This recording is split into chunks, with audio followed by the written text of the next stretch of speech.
जो लोग बुद्धिमान हैं वो जानते हैं कि शब्द हथियार की तरह होते हैं जिनसे किसी को भी बचाया जा सकता है या मारा जा सकता है। आप सोच रहे होंगे कि शब्दों से किसी को मारा कैसे जा सकता है, तो एक बार जरा सोचिए कि ज्यादातर आत्महत्या के पीछे का कारण क्या होता है। किसी के पति ने कुछ कहा तो किसी की पत्नी ने कुछ कह दिया और किसी के माता पिता ने कुछ कह दिया और उन लोगों ने आत्महत्या कर ली। ये आत्महत्या किसके कारण हुई कि वो पीड़ित के मन को इतना दुखी कर गई कि उसके मन से दुख सहना और ज्यादा बर्दाश्त कर पाना नामुमकिन सा हो गया और इसी वजह से उन्होंने आत्महत्या कर ली। ठीक ऐसे ही आपके शब्द भी किसी को नया जीवन प्रदान भी कर सकते हैं तो किसी का जीवन छीन भी सकते हैं। जब कोई आदमी उदास होता है या फिर दुखी होता है तो आपके शब्द उसमें एक नया जोश, एक नया उत्साह भर सकते हैं और एक हारा हुआ आदमी अपने जीवन में एक नई शुरुआत कर पाता है सिर्फ शब्दों के माध्यम से, हमारे इस वाणी के माध्यम से। तो अब आप ये तो समझ गए होंगे कि हमारे शब्द हमारे जीवन को कैसे निर्धारित करते हैं, शब्दों में कितनी ताकत होती है और किसी से बात करते वक्त हमें कितनी सावधानी से शब्द चुनने चाहिए। आज की हमारी ये कहानी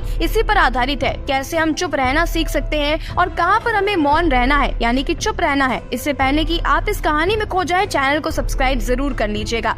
एक बार की बात है, राघव बहुत ही वाचाल था, वो बहुत ज्यादा बोलता था। वो किसी भी व्यक्ति को बिना कोई सलाह मांगे सलाह देने लगता था। वो अपने आप को बहुत ज्ञानी मानता था। वो हर वक्त किसी को भी कोई न कोई बात बताते रहता था। वो हर वक्त बोलते रहता था। इसे ज्यादा बोलने के कारण उसे कोई इतना महत्व नहीं देता था। उसकी बातों को कोई भी गंभीरता से नहीं लेता था। इसी वजह से राघव अब बहुत परेशान रहने लगा, जिसके कारण वो एक बौद्ध भिक्षु के पास जाता है। वो काफी परेशान लग रहा था। उसने बौद्ध भिक्षु से जाकर पूछा, भंते, मैं अपने आप से परेशान हूँ। बाहरी रूप से मुझे कोई दुख नहीं है, धन धान्य संपत्ति वैभव सब कुछ है मेरे पास, कोई शारीरिक रोग भी नहीं है मुझे, लेकिन मैं खुद से परेशान रहने लगा हूँ, अपने मन से परेशान रहने लगा हूँ। मेरे भीतर ज्ञान तो बहुत है, मैं हर वक्त लोगों को सलाह देते रहता हूँ, मेरे मन में हमेशा बोलने की इच्छा जागती रहती है, मैं सबसे बोलता रहता हूँ, लेकिन अक्सर मेरी बातों को मेरे कोई भी दोस्त मित्र गंभीरता से नहीं लेते और न ही मेरे परिवार के लोग मेरी किसी बात को गंभीरता से लेते हैं। मैं कुछ भी सलाह देता हूँ या तो वो मेरा मजाक उड़ा देते हैं या फिर वो मेरी बात को गंभीरता से लेते ही नहीं। मुझ में इतना ज्ञान है, फिर भी गुरुदेव मेरी बातों को कोई गंभीरता से क्यों नहीं लेता? क्यों मेरी बातों पर कोई अमल नहीं करता? क्यों कोई मेरी बातों पर कोई रुचि नहीं दिखाता? इसका क्या कारण है? कृपया मुझे बताने का कष्ट करिए और मुझे एक अच्छा वक्ता बनने में मदद जरूर करिए। मैं कैसे लोगों से प्रभावशाली रूप से बोलचाल कर सकूं?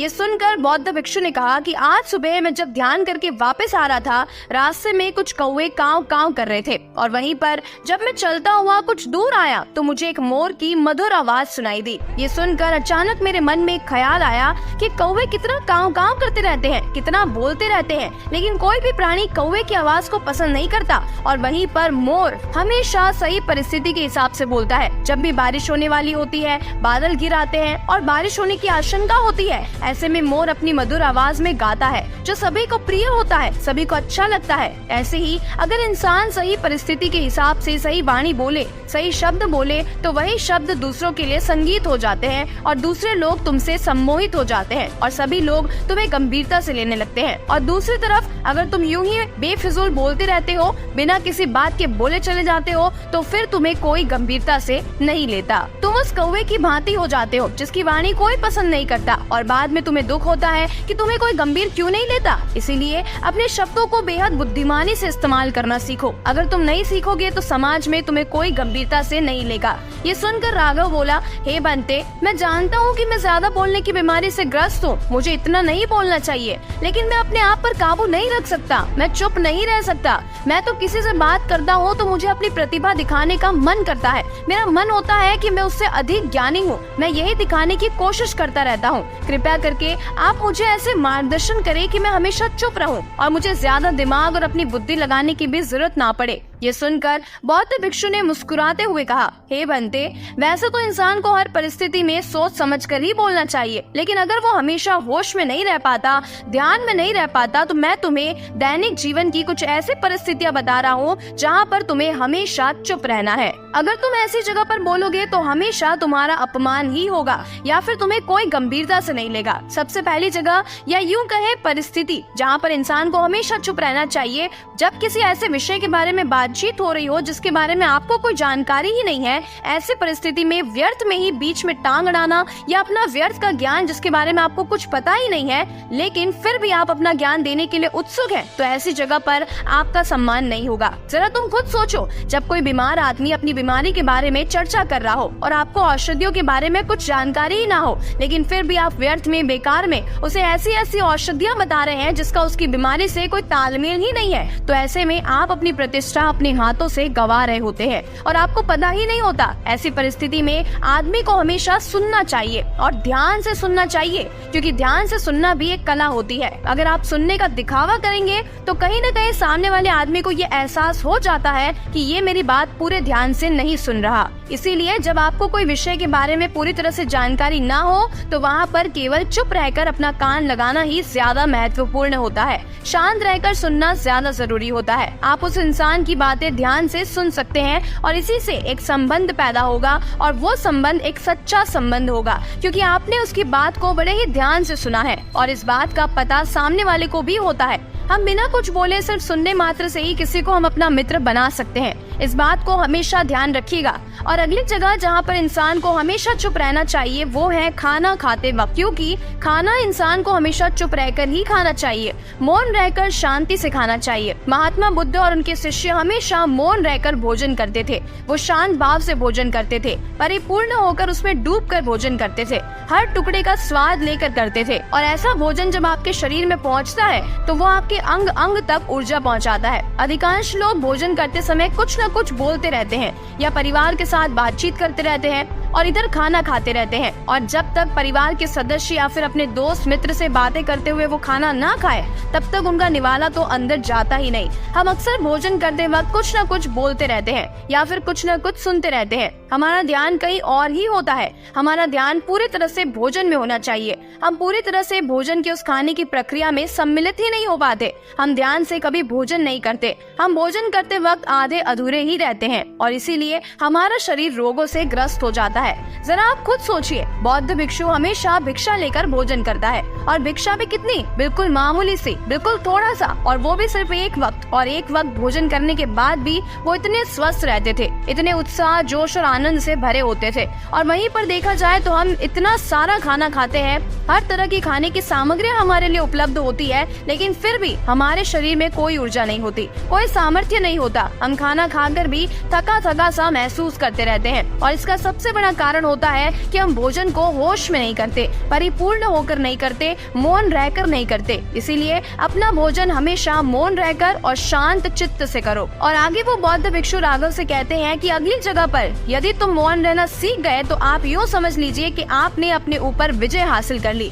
क्योंकि गुस्से में आदमी का शांत रहना या चुप रहना इतना आसान नहीं होता। और अक्सर हम गुस्से से भरकर कुछ ऐसे शब्द बोल जाते हैं जिसका हमें पछतावा हमेशा रह जाता है। जैसे एक कमान से निकला हुआ तीर वापस लौट कर नहीं आता, उसी प्रकार जबान से निकले हुए शब्द वापस लौट कर नहीं आते और उस शब्द को मिटाया भी नहीं जा सकता।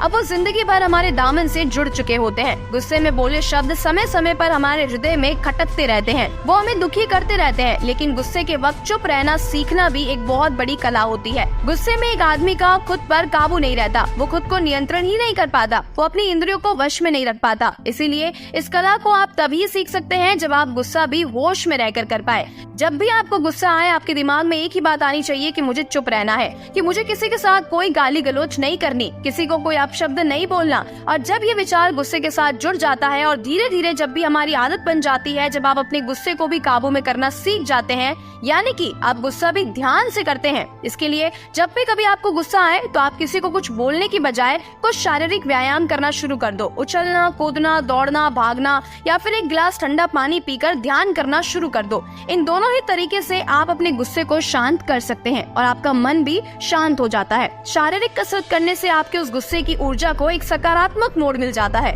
और यही बुद्धिमान व्यक्ति की पहचान होती है कि वो दूसरों के तानों से भी अपना घर बना लेता है, अपनी कामयाबी के रास्ते निकाल लेता है। वही सच में एक बुद्धिमान आदमी है जो लोग जहर को भी दवा बनाकर इस्तेमाल करना सीख जाए जो गुस्से को भी सकारात्मक ऊर्जा बना दे, अपने लक्ष्य प्राप्ति में लगा दे, वही असली बुद्धिमान की पहचान होती है। और अगली जगह जहाँ पर आप चुप रहेंगे तो वही आपके लिए सबसे बेहतर होगा, वही आपको सम्मान दिलाएगा। वो परिस्थिति है जब 4 लोग आपस में बैठकर बातें कर रहे हो, कोई बैठक कर रहे हो, तो वहाँ पर जब 4 लोग बात कर रहे होते हैं तो सारे लोग एक साथ तो बात नहीं कर सकते।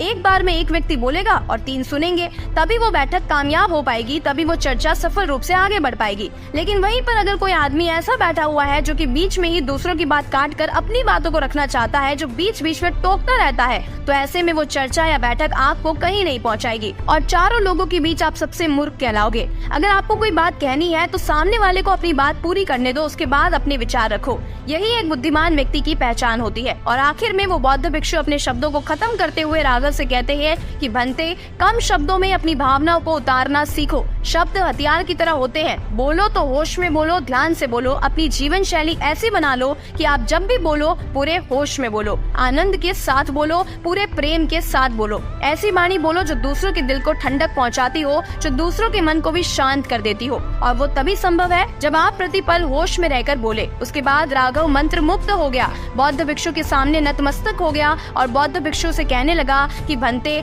आज आपने मुझे एक ऐसी कला सिखाई है, चुप रहने की एक ऐसी बड़ी कला सिखाई है जो हमारे जीवन में सदैव काम आती रहती है। इसके लिए मैं आपको कोटि कोटि धन्यवाद करता हूँ। और राघव उन बौद्ध भिक्षु को प्रणाम करके वहाँ से घर वापस लौट आता है। आपको ये कहानी कैसी लगी कमेंट करके जरूर बताइएगा। अगर आपको कहानी पसंद आई है तो वीडियो को लाइक और चैनल को सब्सक्राइब जरूर कीजिएगा। मिलते हैं ऐसी और भी नई कहानियों के साथ। तब तक के लिए अपना बहुत सारा ख्याल रखिए। वीडियो को पूरा देखने के लिए आपका बहुत बहुत धन्यवाद।